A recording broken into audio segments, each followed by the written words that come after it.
He conducted himself like a knucklehead on a couple of occasions. I have no idea what I'm doing.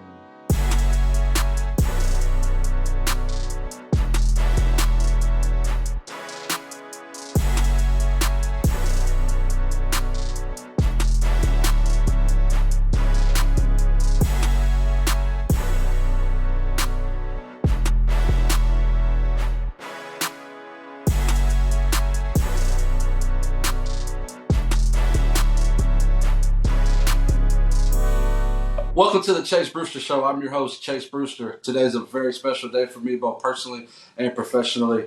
A lot of hard work has went in behind the scenes these last 3 or 4 years to make what started out as a very small idea into a dream come true, and having the first episode of the Chase Brewster Show airing live today. When we first started the idea of having the Chase Brewster Show, there was only one guest that I had in mind to be the first interviewee on the show, somebody that means the world to me, somebody that was in my wedding, somebody that is the most respected guy in baseball that I know, and somebody that changes everybody around him for the better, which is the kind of people I'm trying to be with at this point in my career. None other than St. Louis Cardinals scout, Dirk Kinney. What's up, everybody? Good to see everybody. Chase, appreciate you a ton having me on right now. You know, we've been through a lot of stuff together, me and you. Obviously, the wedding was a huge day and a bunch of wins and trips and family trips and all that stuff. So it only feels right as we move forward into uncharted waters of trying to do a podcast to have you as the first guest and to be a part of what hopefully is episode one of many, and that this will go on as long as people continue to tune in. So hopefully we'll be a part of some memories here together like we always have, and hopefully it'll be another great adventure that me and you take together with this first episode. Absolutely. You missed something on that sticks thing with the W's. Yeah, we've got a couple of those. There's been a lot of wins along the way for the sticks and for I had to. Yeah, it's been a lot of fun. So for those guys that don't know, Dirk Kinney, St. Louis Cardinals scout, but has also been coaching on stick 3-2 sticks, 17U Brewster the last 4 or 5 years with Tyler Sawyer and Steve Landers and Cesar Abreu, and this past summer we had Casey Tollett. So somebody that I've spent many days and nights and in betweens with together in the dugout and on and off the field. So somebody that was very easy to interview because I've been around him on a day-to-day basis and we talk every day. So there has been a lot of wins along the way. You got to let them know that, bro. It's pure luck. We knew each other. We didn't know each other. So it's sometimes good things happen to good people. It's one of those things where what started out as a bad trip one time in Arizona ended up into a lifelong friendship that I've had forever. And it's sometimes you just make good situations out of bad situations. That's what we did. And here now we are sitting between two iPads trying to start a podcast. So one vacation in Arizona has led to many, many adventures for me and you, and I'm forever grateful for that. Facts. Appreciate you, man. I don't know if the Cardinal system is as good as it is without you. Well, I mean, Mason Wynn and Tin Cans and some of those guys that have played for us, it's definitely been a blessing for the Cardinals to take them, and hopefully we'll get to watch them debut together at Busch sometime soon. Yeah, we'll be there. We sit in first row for that one. I hope so. Flo will have to get us tickets. We'll have to take care of us. Tink will be going 98 with a breaking ball, and Mason will be throwing 103 across the infield. Mason will be on the tickets.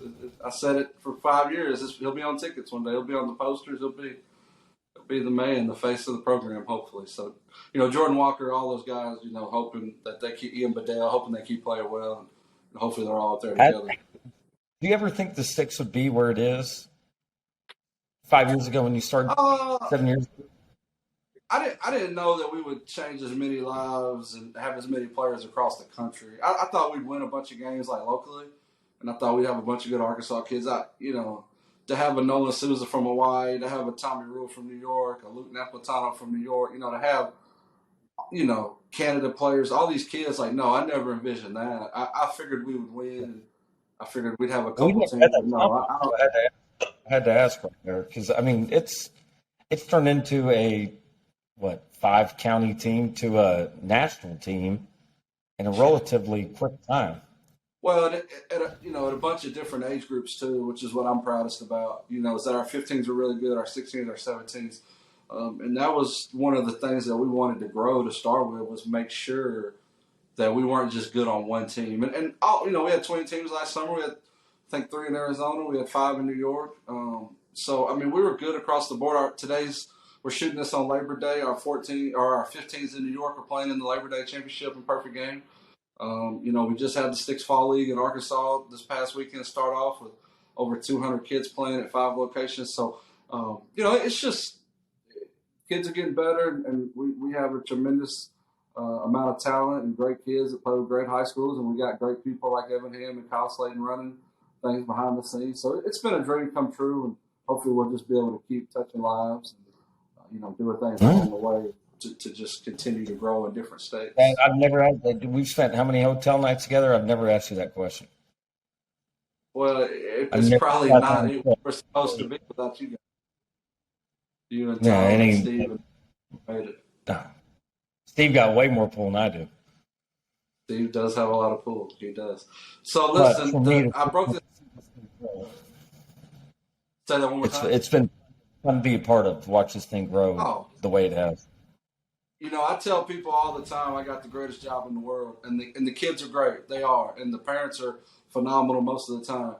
But what gets lost in all that is the group that we're around, and you and Steve and Tyler and Dirk and Saul or Slayton and Halter and all those guys and my wife being in the dugout every game. It's really, truly just a blessing, man, to get to do what I love every day with my best friends. And when we started talking about the Chase Brewster Show and the vision of it, this is really where I was at with it. As I want to be a part. I want to change. Like, I want to help be a part of the change. I want to, change the world or whatever. And everybody's got definitions of that. But I want to be a part of the change.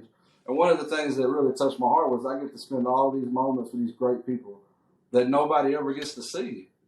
There's a ton of interviews out there with you on video or Steve and this because we're in the same circle. We have hundreds and what feels like thousands of great friends. The Joey Hawkins of the world, the Noah Sanders, the Coach Van Horns. I mean, these are just legends. They're the greatest people in the world that, I want to have on here. So hopefully somebody who's watching, even if we just touch one person, motivate, inspire, whatever we can to just, be a part of the change. And, I think the most fortunate thing about me and my career and my life is the amount of great people that are around me.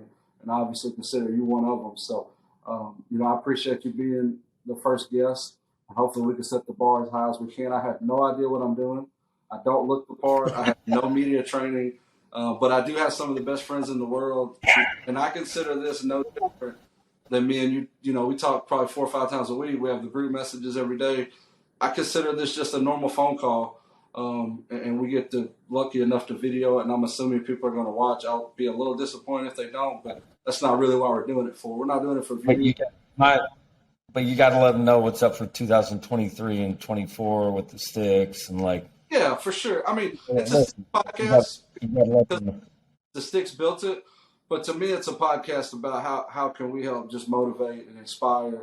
When I look at my life personally and professionally, a big part of what has molded me is interviews and podcasts. I love to read. A lot of people don't know that, but I love to study successful and famous people. We've talked about this a lot, the Buddy Bells of the world, and, even, more famous than that, just people that are successful, they have nothing to do with baseball. I love to study up on and watch. So I know there's a market there, and I know that I've been fortunate enough to hang out with some really successful people like yourself. So, chapter, it's called Why. The Why is the first chapter. We broke it up into chapters instead of seasons. So that's my why, is to be a part of something good, to be a part of a change, to motivate and inspire, and just as I get older, kind of give back. So I appreciate you being a part of the Why chapter. And hopefully as this thing keeps growing, and this interview goes on, we'll get to know your why, and you do what you do, and we'll get to find out a little bit about Dirk Kinney and what the Dirk. I appreciate you letting me be a part of this. Appreciate you letting me influence kids every day. Not every day. The best part about it. It's, for me, I know the story a little bit, but, military kid, born in Jersey, grew up in Oklahoma. Kind of take us through some of that and give us the lowdown kind of on what makes you who you are. Yeah, just grew up in Jersey and then moved to Oklahoma, and then military household upbringing. You don't mess with, you don't get to play at all. So my old man was very firm on me. I came home 7 minutes late my junior year of high school. He grounded me 7 days with no electricity. So my upbringing's a little different than everybody else's, and that's okay. Like, I still love my father to death, but looking back at it, I don't know if that's the way I would do it parenting, but I grew up in a very strict household. And I laid on the kids a little bit because there's no reason why you can't run home the first hard. So, like, I yell all the time, hard 90. It's not, there's going to be a day you don't get allowed to run a hard 90. And that's what we're trying to tell these kids. Like, there's going to be a day you don't get to stretch that single into a double. Like, very few players can ever say when they're done. And, like, Yachty can, Bueno can, Albert can. After that, like, it's pretty slim. So, like, my goal is, like, and I've told Mason this, I've told Tink this, like, just do whatever. When you get 40 and they tell you you're done, you're done. But it's hard to get kids to understand that, hey, you're not invincible. Like, we usually tell you you're done before you think you're done. Oh, no doubt. So that's my goal with the sticks. All right, we're gonna find the great makeup. We're gonna find fun kids. We're gonna find kids that go hard. But for me, I have to make sure they understand to play 100% of the time. So, and if they don't understand that, they're not going to get to hang around, I have a feeling. So, military kid growing up in Oklahoma, dad strict on them. Obviously, that's why you're so oriented on being early and staying late and leaving it better than you found it. And all those things make a lot of sense. So, going to play college, obviously, we got to stop because I know people are going to care about this side note. Big-time high school basketball player. Just throw that out there. I can hoop a little bit. Yeah. That was my jam. So, college baseball, have a little bit of surgery somewhere in there. Oh, yeah. Happens to the best of us sometimes. One of those things where that led you into coaching in a high school, correct. I believe? Yeah, I did for 5 years. What high school? Did high school here in Eugene, outside of Kansas City, which is like a 4A, 5A. I don't know how it would profile down in Arkansas, but good. I mean, went last 2 years, I want to say 24-2 and 23-3 maybe. Good. I mean, pretty good couple teams, but it's not surprising. We never got the big ring. We had a parochial school here in Kansas City that just always whooped our tail, yeah. And there's nothing I can do about it. So, but no, yeah, did high school 5 years, loved it, got to coach basketball again, like absolutely adored it. So then, one of the things I find fascinating about you is you were able to coach at 2 college programs, and with all respect to everybody involved now, because I love both of these head coaches, underwhelming success at the 2 programs you were at historically. You take the program W as the recruiting coordinator, and you play the championship game in the D2 World Series, which is unheard of at Ouachita Baptist. And Coach Howard's a great guy. And then on top of that, from there you go. I'm more proud of Little Rock than I am Ouachita. Ouachita was way easier to recruit. I'm getting there. It's this is my first time, but I'm the captain of this ship. I don't know what I'm doing, sure, but I'm getting there. But before we move past OBU and talk about Little Rock, I got to say one thing being around you is just the great people that were on that team that I got to meet, through you and around you. Drew Moss, Steve Smith. I mean, those are just incredible human beings, and we would be lying if we didn't give those guys a shout out as just making history with the Tigers on that championship run. Then you go to. Wait, hold on, Coach. You got to think about this. Now, one of them's a Division II head coach. Like, I got to pump my chest a little bit on this one. Drew's the head coach right down the street from me, and Steve Smith's doing really well in Texarkana. Oh, no. And that trumps every W I've ever had. Steve was a legend at OBU, too. Sure. Coach, he'd want to pitch Tuesday, Thursday, Saturday, Sunday, Monday. It was impressive. And I had to shut him down, and he'd get mad at me. And I'm like, Stud, you're going to get hurt. Like, the body can't do this. Yeah, Steve's And he'd go try and do it every game. Yeah, Steve's the man. So from there, you go to Little Rock. Little Rock had never really won, I don't think, especially since Hogan had left. And you recruited the majority of that team that won the conference tournament, played in the regional. Just talk about, really, I was trying to set the question up about both programs, but you jumped in on me. But just talk about both of those, being a part of two rebuilds to taking it to, heights that they haven't seen since. And obviously, I know you love the state of Arkansas. Just talk about, a little bit about some of that process and some of those guys that were involved. The thing at Little Rock was that we had to get over this persona that Little Rock was a bad place. So I had to understand, get recruits come in and understand, hey, we're going to be okay. You got a coach that loves you. You've got teammates that love you. Just come in here, hook it up. I know we have bad AstroTurf. I know we have a bad scoreboard. I know we have bad foul pulls. I also know if you want to hook it up and want to try to beat somebody, we're going to beat them. So that was just the persona that I had to get through those kids. And it took a lot. Like, you bring in 27 new kids before this whole transfer portal and all this stuff. It's a lot. And we went in there, we went 20 junior college, we went 7 high school. And I mean, we don't even talk about the Andrew Hans, Jordan Spears, who are really good players in Little Rock that trusted me. I mean, really good players. And to get 2 Little Rock kids to stay home is not easy because they're exhausted in Little Rock. And I get it. But my goal was, hey, just hang with me. It's 2 years, 3 years. Like for Hans and Spears, it would have been 3 years because they're both getting drafted as juniors. Yeah.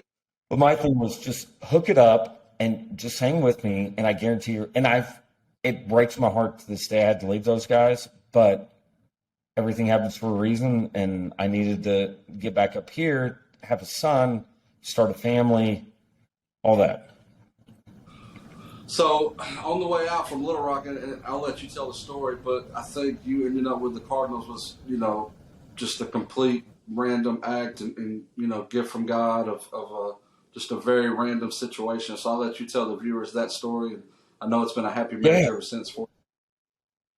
It was actually during the Little Rock time. Got a phone call in the hotel and said, hey, are you interested in managing? And from somebody from the Cardinals that was a higher up who's no longer with us, and said, hey, if you ever want to stop being a college coach, you're more than welcome to jump on with us. And I stuck in my pocket, didn't really think much of it. And then as my ex-wife was talking, I was like, okay, she wants to leave Little Rock. And the gentleman I was working with was interesting. And I was like, okay, well, maybe I should do this. So pure called me in a hotel room, pure grace of God that I got to be where I'm at today. And thank goodness Troy University had a really good arm. Because Tyler Cameron was playing. My bad. No, keep going. It's your show now, Coach. Tyler Cameron's playing. The only reason why I got the job is because Tyler Cameron from El Dorado's playing left field. He misjudges the ball, and I just didn't get upset about it. I was like, hey, stud, it's not like you did on purpose. Let's just figure it out and be better. Well, I didn't even know that part of the story, and that's kind of weird or ironic, I guess, because that's kind of how it is on the sticks. I mean, you never see anybody get berated or even taken out. A lot of times you just make area. We're not. So, before we move on from Little Rock, I would be doing everybody a disservice if I didn't just give a huge shout out to Coach Curry and Coach Sanders, because a lot of the things you've talked about have been changed since they just put all new fence up there and foul poles and all that stuff. And it's amazing. We love those guys, man. Coach, I'm gonna bet Chris Curry's the best speaker I've ever heard in person, and I'm gonna bet Coach to get on here. And Noah was very jealous today when I told him you were the first guest. So those guys are very important to me and people we hope to be on here later. So we want to give a shout out because they're working very hard over there and treating our kids right. So. All right, so now you're with the Cardinals. Life's great. Obviously, getting your foot wet in scouting, and it's one of those things. I think you know a good player, but it's a lot more than just being able to hit and throw and sometimes even run. So talk to us a little bit about your process and finding a really good player. And, I know you spend 150 nights on the road a year, and I'll call you and you'll be at some NAI or some D3 just searching. And your first the big leaguer you had in Luke Voigt was kind of along that trajectory. He wasn't a first round or anything. I mean, obviously there were some qualities about him you liked right down the road at Missouri State. So just take kind of the viewers through some of that, of your process and, what a normal scouting trip is for you. All right, so let me knock Luke out real quick. He hit the ball far, period. That's it. He hit the ball far. He couldn't catch, but he could hit the ball. And then he never did it in the game. And you're like, okay, if he trusts, same thing with the Sticks kids, just trust us. Same thing as recruiting, just trust us. We'll get you right. So he bought in. The scouting game it sounds glamorous. It's tough. It causes, it's tough. You're on the road all the time. I don't think it's going to be that bad. Like St. Louis is a little different than most. Like we tell our guys to go home, tell our guys to go be husbands, tell our guys to go be good dads. So we're a little different maybe and I'm not saying other orgs don't, but like we value family pretty close. So, but no, a typical is like, I'll give you, like, let's take Tink, for example. So I'm leaving KC at like 6 on a Thursday night. I'm going to get to Fort Smith, take a nap, wake up, go see some friends that are coming in out of town that are working for other teams, have a good chat with them, and then we're going to go watch Tink. And then COVID hits. And then it's like, are you going to gamble? And because they're going to cancel the game. They told all 30 teams to go home. And I was like, I told my boss at the time, I was like, I'm telling you, you've got to go see this kid. You've got to go see this kid. It's because when we threw him in Phoenix, he didn't throw till the very back end, so no one saw him. So anyway, long story short, we walk. Nick Griffin and Tink both threw at Monticello, right? Yeah. We went to Monticello after that. But that's just a story like where people – and then I remember sitting in Little Rock. I was exhausted. And I'm sitting there in Little Rock going, what if we really get Tinker, Nick? Like how funny of a story this would be. And how am I going to get in trouble one day because both of them are going to pitch in big leagues one day. I'm a firm believer of that. How was this story going to go over with St. Louis when they already told me to go home? So, anyway, there's that. I think people forget that scouts have to go watch pro ball all the time. So, like, you have to go to Omaha. You have to go to not Lincoln. You have to go to Iowa. You have to go to – there's way more than just watching high school kids or college kids. And they forget how many states you guys have. Yeah, I'm blessed I don't have that many. So a lot of guys have – you're talking – a buddy of mine has Missouri, Kansas, Iowa, Nebraska, South Dakota, North Dakota, Minnesota, Wisconsin. And to me, that's not healthy. Like, I don't know how you'd be a good scout. Not if you're going to do it the right way. Because there's still good players in North and South Dakota, that you need to see. That Blake Trinan guy from South Dakota State's doing okay in the big leagues. Yeah, you know what I'm saying? So, and COVID changed a bunch of it. I got to watch firsthand. We were, I don't know if I'm supposed to tell people this, but we were fortunate enough that during COVID, during the draft, we got to watch every pick, sitting on the couch in Embassy Suites. So I got to see a lot of it firsthand and hear it and just one of the highlights of my career, really, just literally watching the war room or listening, and like there's 1,000 guys fighting for 1,000 players from 1,000 places, and it just comes down to who believes in who, and who kind of see guys. There's a guy that went the 14th round this year that burned me that we didn't get him. 14th round. But you do this, you travel this, you do this for that kid, and if you have passion, then you're going to fight for those guys.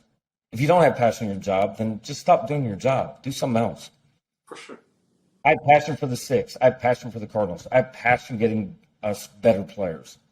Have passion in everything you do. Because if you don't, do something else. Well, and staying on the theme of chapter 1, the why, I mean, it sounds like maybe that is your why for every day. So speak on that a little bit for me on what drives you as a human being, as a scout, as a father. What's your why as we go forward of what gets you going? My why is my son. My why is also my mother. My why are my friends. Two great people. I'm not going to let any of them down. Period. That is all it takes. That's why I get out of bed every day. That's why I go to the gym. That's why I check in with Mason Wynn. That's why I check in with Tink Hens. That's why I check in with Ian Bedell. My whole goal is to make sure, and we all don't know as close as I am with those kids, I don't know the whole story.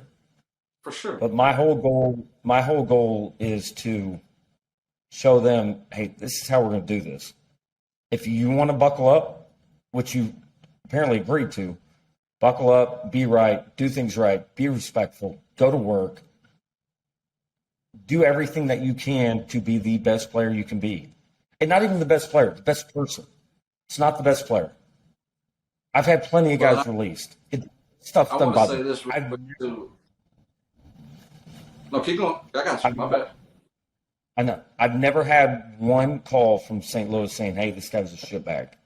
And I pride myself on that. So what I want to say real quick is the thing is, and I love Mason dearly, dearly, dearly, dearly, dearly love Mason Wynn. The rap on Mason out of high school was bad kid. And I'm standing on the tables going, hey, best leader I've ever been around. Hands down. There is no number 2.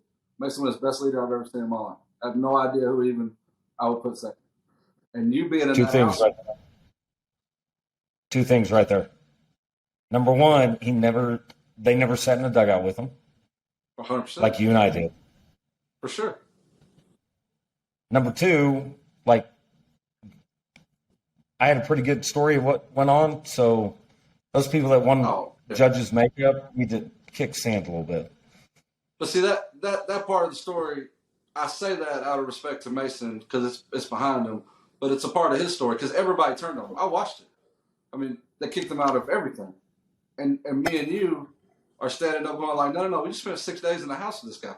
His agent, Andrew Guerrero, who I love dearly too, is like, no, this is the best kid ever. The people that are around him every day were fighting and fighting and fighting, and then it's all, he won't take this. There's just all these stories. And I think what doesn't get – it's great that you got Mason. 100%. The second round is a first-round talent, top 10 talent, whatever. I don't know. I don't do it for a living. That's my view on it. And all of a sudden – Here's my best story. Here's my best story about Mason. Best story. It's what I told Mr. Flores, Mr. Mo, everybody. You're going to hate the coach against him. You're going to love to have him. Oh, no doubt. And there's nothing else we have to talk about right there. Nothing else. Well, he changed us forever. He changed the Sticks. He changed me. It was amazing. He made me understand to give kids a second chance. That's what I was going to. He reaffirmed that all you got to do is love someone for them. I didn't care if Mason Wynn hit a double or threw 100. We were still going to be fine. And we wanted to help him for a human being. And Mason, if you see this, we love you. I know I speak for Dirk and everybody that on our end, and hope to have you on one day. We'll be there for sure when you're a big leaguer. But I say all that to say you were there to go, no, hey, I was there. I know better. So I think that's big on you because what people don't understand is, I love the Sticks. It doesn't pay $1 million. You have to spend time away from P, your son, your life, the Cardinals, to do some of this, and it's not lucrative. We try to take care of everybody, but you can do a lot. Don't get better without the Sticks. Think about that. But that's my thing is I want to give you, the credit you deserve into going to these events and being in that house. And, us going to Arizona for 5 days with 100 kids in the house, it felt like that one weekend with Jeff.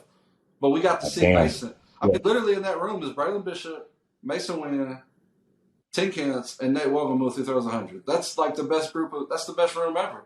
in our house, and Jeff and them had the other guys, next Yeah, to you them. got Ethan Long on him in there, in and out. Yeah.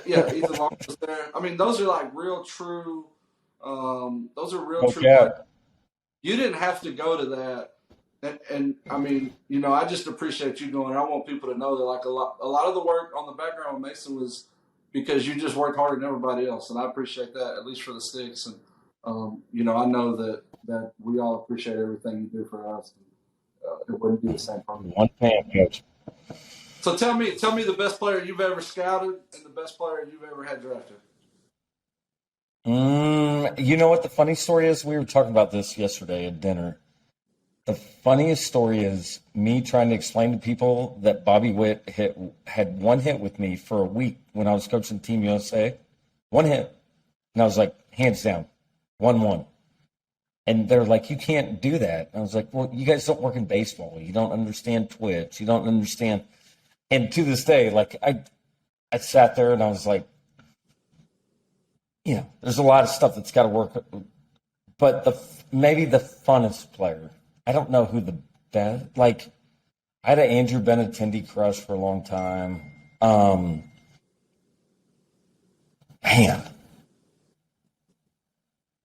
I'd probably say it's Bobby. I mean, Bobby's pretty good, dude. I mean, good player. I mean, Bobby's gonna and you know what the better part is Bobby's dad and I were talking after he went like 0 for 3 with 2 punch outs in some USA game. And Bobby goes, "See, misbehave. Like you can stick your foot in his tail anytime." I was like, "Hey, you my kind of dad. Like we're good." But best player you ever had drafted?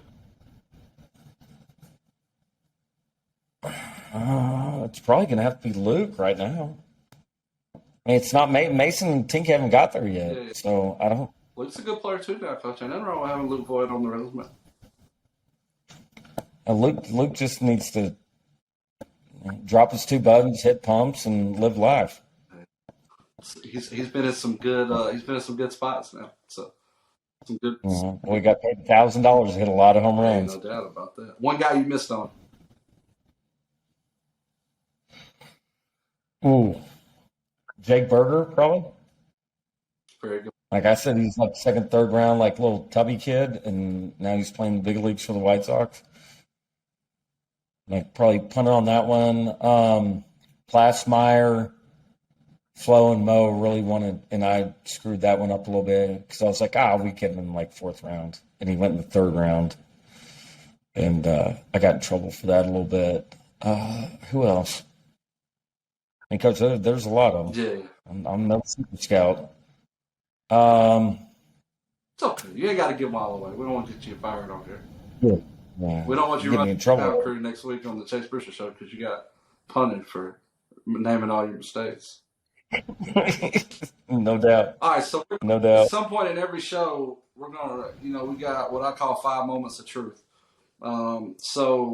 Moment number 1, and we're gonna ask every guest the same thing. It's very important to me because I consider you guys very successful. So these are 5 questions I felt that anybody that just wanted to be, maybe looked up to you or had interest in Dirk Kinney or whatever, just these, and every guest after that, these are kind of the secret sauce of, kind of what gets you going and follows up with the why chapter. But moment 1 is, what's the best advice you've ever received and who gave it to you?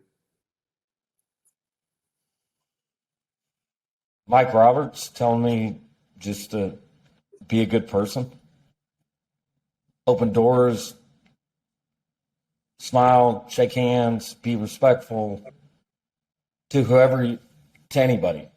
So, and Lefty's got my heart. So, yeah, but he'd always but he would always harp like, just be a good person.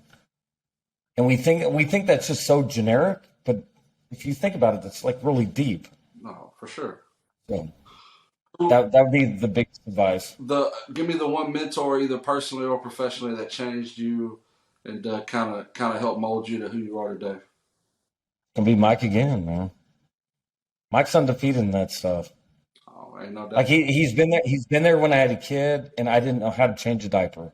He's been there when we had marital problems. He's been there when I was divorced. He's been there when I got married. Like he's always been there for me. No, It means the world. Mike's a good. He's always been there up and down. I talked to him today. He was complaining that he can't hit golf balls long enough anymore, and he has to sit down in his rocking chair. Like, who does that? How different? This How is different is it? How different is it being on the road without Mike now? it's hard a little bit sometimes because he'd always make you go to a Waffle House. He'd always make you go and he'd always humble your Yeah. tail. Like That one day, Mike never. that one day we were at Crowder and it was 12 degrees and you got up and it was just being him because the youngin always thinks he knows what he's doing. He's got no idea. we went to watch Ashby pitch against D-Mac that night. And I stole those blankets in front of me. It was so cold. It was like 12 degrees. Yeah, Mike was like, yeah, the youngin always thinks he knows it better more than everybody else. Mike's the man. Mike, if you see this, we love you too. So, moment number 3 for me is, and this is an important question, at least from my view, is who's the up-and-coming guy professionally that if the Cardinals said, hey, we need to hire, whoever, whatever position, it's got to be this guy. Who's the guy you're stamping in your profession that's up-and-coming? Like how much are they working for? Because that's going to come into play on this one. Unlimited. Best guy for the job.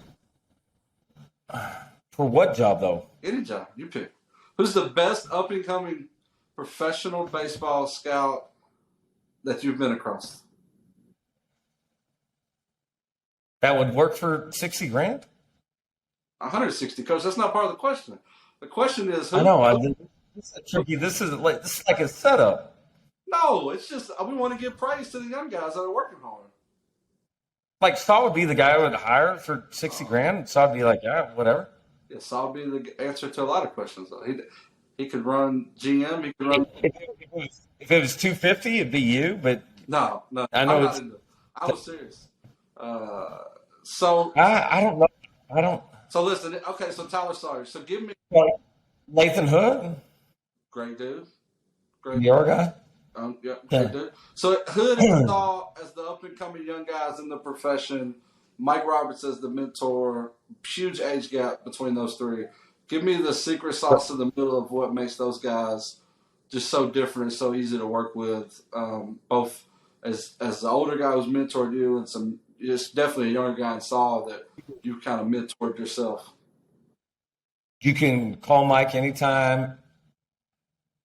2 a.m., 8 a.m., Mike's going to answer. And then those young kids are always working. And I always respect people at work. Because if I don't see you at the game, I'm not going to be a fan of you. And I'm not saying yeah. But we need to get people go to the game, be right, all that. So that's where the two things are. You have one who's been, for God's sakes, he's been a marriage counselor. He's been a dad. He's been pitched some usual. Think about all these things. And then you've got a young kid who's motivated and wants to go. Then that's my type of people. For sure. Moment 4. Give me your personal goals for the rest of this year in 2023. Give me some goals that's driving you right now. Goal number 1 is always to be a good father. It's never up for debate. Goal in baseball, probably try to find some hideout like in Concordia, Kansas that we don't know about. Find that guy. And then goal number 3 is to make sure you guys don't lose in Jupiter. I definitely hope. Even though I don't have to. Wish I could be there. Yeah, unfortunately, this year P's birthday is on that Saturday at Jupiter, so Dirk won't be with us, unfortunately. But hopefully, we'll play well without him. Last one. I kind of talked on trying to change the world, just as I get older, being a better person, and just wanting to give back any way I can. And I know you feel the same way. Tell me, what's your one advice to anybody listening, or just personally, what's your self-philosophy going forward on how to just make this whole thing a better place, and just try to motivate and inspire people that are listening. Do everything 100%. It's not hard. Don't be a bad human. Do everything 100%. Everything will take care of itself. be my love to everybody out there. Well, I got to say this too, because a lot of times, people take shots at me on Twitter the last 4 or 5 years, and normally the same couple people. But sometimes before I can even read them, I'll get the text from you going like, "Hey, take the high road, take the high road." And growing up and being young and dumb, never wanted to do that. Like I was ready to get after it. No. But now that I am what I would consider successful, I look back and now I don't even care. Like I would have literally went out of my way to cause problems and to come off as a bad human instead of just taking the high road. So I appreciate you always instilling that in me and making sure. Just do everything 100%. It's not hard. It's really not that hard, dude. Those 5 questions to me kind of mean a lot. And I spent a lot of time thinking about them and want to ask everybody. I got them taped on my wall as well. I keep looking off to the side, just kind of looking at them every day. But just kind of want to cut it at the end to make sure that if somebody's paying attention to this, they'll know that, hey, these things are important to Dirk Kinney. These things are important, to the next guest we have. And I just want, if nobody else gets to see the rest of that and they just see an Instagram clip or a roll, I just want people to know that those are what's important to you. And, Mike and some of these guys have helped change your life like you've helped change mine. And it's important for me to get those guys added in there. So I appreciate you answering those questions. Sure. I love it. Right. It's been a big time deal. It's been an honor to have you do episode number 1, and hopefully this thing will go on forever. Hopefully it'll be something that people enjoy and that people will talk about. But it all started with you, like most things we've done. And I can't thank you enough for all that, and I appreciate you. And hopefully it'll come out good, and hopefully this will take off, man. And people are watching around the world and following you on Twitter and all that good stuff because you preach the message, and I appreciate everything you've done for me and for the show. We're all good. Love you, stud. All right, Coach. If you need anything, Me and you. I appreciate it. All Yes, right. sir. Thank you, Dirk. He conducted himself like a knucklehead.